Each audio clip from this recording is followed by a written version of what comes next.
हे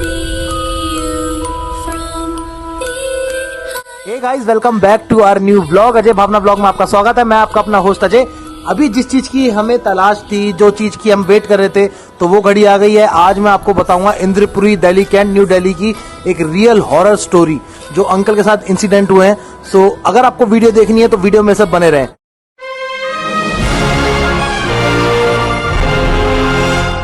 नमस्कार, मेरा नाम राकेश है। ये जो घटना मैं आपको बताने जा रहा हूँ, ये तकरीबन 42 साल पहले की बात है। मेरा बचपन था उस वक्त। तो हम लोग रामलीला देखने गए थे। सर्दियों का टाइम था और दिल्ली कैंट में रामलीला 20 किलोमीटर 25 किलोमीटर हम पैदल चलते थे। पैदल जाते थे अंकल जी आप लोग? पैदल जाते थे और बहुत टाइम लगता था।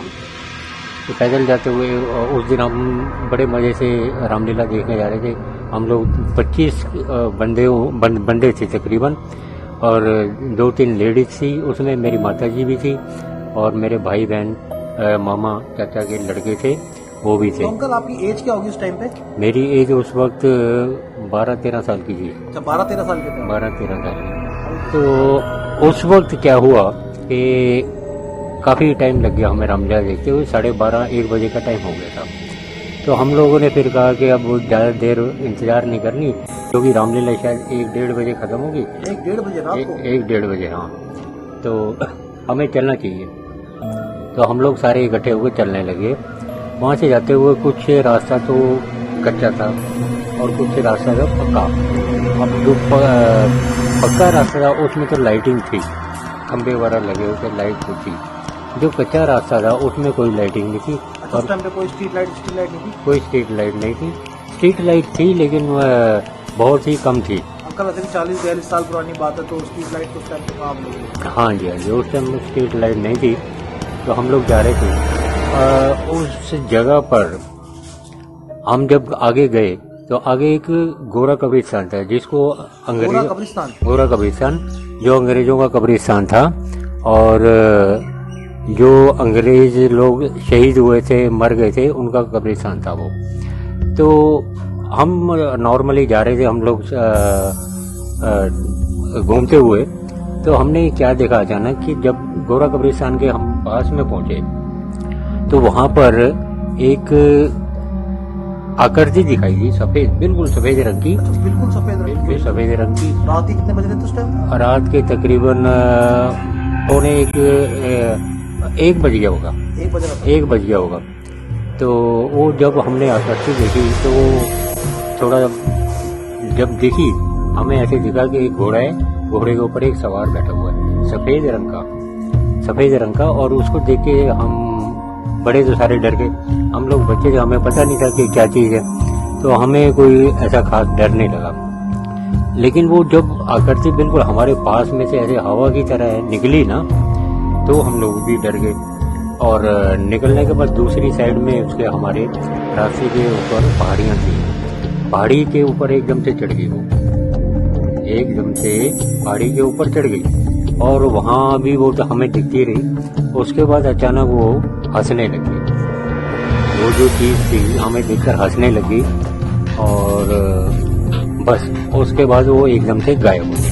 देख रहे हो गाइस आप, रात के 1 बजे की बात है और अंकल को कोई सफेद रंग की चीज चमकती हुई दिखाई दी, और वो एकदम से गायब हो गई हंसने के बाद। तो आगे क्या हुआ अंकल? आगे चलने के बाद थोड़ा बाद में हमें पता लगा, हमारी मम्मी या हमारे जो बुजुर्ग से बड़े थे वो कह रहे थे कि इनको शहीद कहते हैं। एक्चुअली पंजाबी में या हिंदुओं में शहीद माना जाता है। ये जो ऐसे जाते हैं, ये किसी का नुकसान कुछ नहीं करते, बस दिखते हैं और सफ़ेद रंग के होते हैं, तो ये किसी का नुकसान नहीं करते। लेकिन क्योंकि हम लोग बच्चे डर गए, तो हमारे जो बड़े थे वो भी डर गए। तो मेरी मम्मी ने कहा कि भाई यहाँ से ना भाग जा तू, मेरे को बोला तू फटाफट यहाँ से निकल जा, क्योंकि ये खतरा है। तो मैंने क्या किया कि बच्चे तो होते थे उस वक्त, मैंने चप्पल हाथ में पकड़ी और पैदल ही भाग गया। बड़ी तेज़ भागता रहा मैं, तकरीबन आधा किलोमीटर आगे भाग गया। वहाँ घूप अंधेरा था, आसपास झाड़ियाँ थी। झाड़ियों के पास जाकर मैं उधर बैठ गया और इंतज़ार करने लगा कि मेरे जो रिश्तेदार हैं, यार दोस्त जो पीछे रह गए हैं, वो आए। तो आप बैठ गए सिर्फ? और काफ़ी देर झाड़ियों में बैठने के बाद मैं इंतज़ार कर रहा था कि मेरे सारे यार दोस्त, सारे रिश्तेदार आ जाएँ। लेकिन इस बीच कुछ अजीब सी बातें होने लगी। तो एक जो मेरे पीछे बिल्कुल बैक साइड में झाड़ी हिलने लगी, झाड़ी हिल रही थी और हवा भी चल रही थी, और वहाँ से एक लेडीज़ की रोने की आवाज़ आ रही थी। लेडीज की रोने की आवाज आई? लेडीज़ की रोने की आवाज़ आने लगी। तो क्योंकि मैं बचपन में बच्चा था, तो मैं इन चीज़ों में, मुझे तो पता ही नहीं था, लेकिन वो रोने की आवाज़ जो थी बार बार आती जा रही थी। तो तकरीबन 10-15 मिनट बीते होंगे वहाँ पर, तो मुझे अपने रिश्तेदारों की आवाज़ आने लगी जो आ रहे थे। और जैसे ही मेरे पास आए तो मैंने उनको बताया कि भाई यहाँ पीछे झाड़ियों में ना कुछ ऐसी ऐसी आवाज़ें आ रही हैं, लेडीज़ की रोने की आवाज़ें आ रही हैं, तो ये क्या है। तो मेरे जो भाई थे, मेरे से बड़े भाई थे, वो टॉर्च वॉर्च लेकर आए थे, डंडा वंडा लेके आए थे, वो वहाँ झाड़ियों में देखने लगे हिला हिला के कि वहाँ पर क्या है। तो वहाँ से आवाज़ अब रोने की नहीं आ रही थी, वहाँ से एक औरत की आवाज़ आ रही थी, और वो कह रही थी भाई जाने वालों, मुझे भी अपने साथ ले चलो। आज देखो मेरे तो अभी से रोंगटे खड़े होने स्टार्ट हो गए। जाने वालों, मुझे भी अपने साथ ले चलो। तो हम लोगों ने कहा, हम लोग तो सारे इतने घबरा गए कि पूछो मत। एक वो पहले हादसा हुआ था जो हमने घुड़सवार देखा था, और अब ये हादसा दूसरा, ये लेडीज़ वाला। हम लोग बहुत घबरा गए। तो मेरे साथ साथ बाकी भी लोग भी भागने लग गए। हालांकि उस झाड़ियों में हमें वो लेडीज एक बुढ़िया की परछाई दिखी जो साड़ी पहने हुई थी, लेकिन ऐसा लग रहा था जैसे वो कोई भिखारी टाइप हो या कोई मेंटल औरत हो। हालांकि हमें ये मालूम नहीं पड़ सका वो क्या चीज़ थी।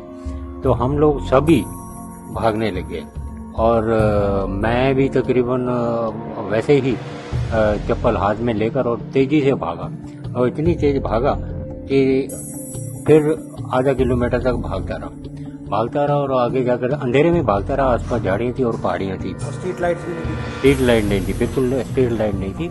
बहुत दूर जाके एक खंबा था, वहाँ पर लाइट जल रही थी। वो हमारी, समझ लो, इंदरपुरी की बाउंड्री थी, और वहाँ पर हमारा स्कूल था। वहाँ पर जाकर मैं चुपचाप सिर नीचे करके और ऐसे जैसे बैठ गया, और आसपास नहीं देख रहा था क्योंकि डर रहा था। आसपास की झाड़ियाँ कीकर वारा लगे थे, बहुत सारे कांटेदार। तो मैं बहुत घबराया हुआ था, और मैंने देखा इस बार भी मैं अपने सभी को छोड़कर अकेला ही भागता जा रहा हूँ, और अकेला ही वहाँ पहुँच गया। वहाँ जाकर मैं बैठ गया और इंतज़ार करने लगा कि बाकी लोग आएंगे। इसके बिल्कुल अपोजिट साइड, जो दूसरी साइड थी मेरे राइट साइड में, अब राइट साइड में एक हमारा हिंदुओं का कब्रिस्तान था। कब्रिस्तान कहो या उसको शमशान घाट कहो, वो हिंदुओं का था। और जो हमने पहले, आगे अंग्रेजों का था, पीछे हिंदुओं का कब्रिस्तान था। पीछे हिंदुओं का था 1 किलोमीटर दूर। तो वहाँ सारा जंगल था, और वहाँ कुछ लाइटें वाइटें जल रही थी, और मैं उससे भी घबरा रहा था कि ये काम मैं कर दिया, आगे आज तो मारा जाऊँगा। मेरी हालत ख़राब हो रखी थी, क्योंकि सारे जो पीछे रह गए। तो आधे घंटे के करीब जब सारे मेरे पास पहुँचे, तो मैं भी उनके साथ मिल गया, और उसके बाद हम लोग अपने अपने घरों में चले गए। अगले दिन मैंने सुना धीरे धीरे जो भी मेरे साथ बड़े आदमी थे या बड़े थे, वो सारे बीमार पड़े हुए थे। सभी को फीवर था। अब ये फीवर किस लिए था, वो डर के फीवर था या वैसे था, मुझे, हालांकि मेरे को वो फीवर नहीं हुआ। आपको कुछ नहीं हुआ? मुझे कुछ नहीं हुआ, क्योंकि मैं ये चीज़ मेरे मन में थी ही नहीं। लेकिन जो बड़े थे सभी बीमार पड़ गए। और इसके बाद कुछ ऐसी घटनाएं होने लगी हमारे साथ कि बयान नहीं कर सकता, लेकिन वो भी मैं बताऊंगा आपको, बाद में बताऊंगा। तो ये सब अजीब सी घटनाएं होने के बाद हमारे साथ बहुत ही अजीब घटनाएं होने लगी, वो मैं आपको नेक्स्ट ब्लॉग में बताऊंगा। तो गाइज ये क्या है कि देखो अभी अंकल ने पूरी इंद्रपुरी की रियल स्टोरी बताई है क्योंकि जैसे कि इन्होंने बताया पहले रामलीला देखने जाते थे ये लोग, तो हम मतलब पहले आप सभी को बताया पहले का टाइम कैसा था ना, कोई रोडों पे स्ट्रीट लाइट रहती थी है ना अंकल जी, कोई स्ट्रीट लाइट नहीं रहती थी। और क्या है कि अब देखो ये रियल इंसिडेंट इनके साथ हुए हैं और भी इनके साथ इंसिडेंट हुए हैं, उन्होंने मुझसे शेयर करें। मैं चाहता हूँ कि मैं आप सभी शेयर करूँ, आप सभी को बताऊँ। तो अगले व्लॉग में मैं इनके साथ जो है एक स्टोरी और बताऊंगा, बाकी कुछ बोलेंगे अंकल जी? ये सारी वीडियो बनाने का हमारा ये मकसद नहीं है कि हम किसी को डराएं, लेकिन जो सच्चाई हमारे साथ बीत चुकी है हम वो शेयर जरूर करना चाहते थे। हम नहीं चाहते कि हमारे कोई दर्शक इस चीज़ में वो करें। तो हालांकि ये चीज़ हो सकता है मेरे साथ के जो बंदे हों ये ब्लॉग देख रहे होंगे तो उन लोगों को रियलाइज़ होगा कि हाँ ये तो सही बात इन्होंने बताई है। हम लोग वाकई किसी को कुछ डराना नहीं चाहते, लेकिन ये ऐसा मकसद नहीं है। ये सन 70-72 की बातें हैं तकरीबन। हाँ, तो जो एक अगली स्टोरी और है अंकल के साथ जो काफी इंटरेस्टिंग है वो भी मैं आपको बताऊंगा। जब तक के लिए thank you so much for watching, bye.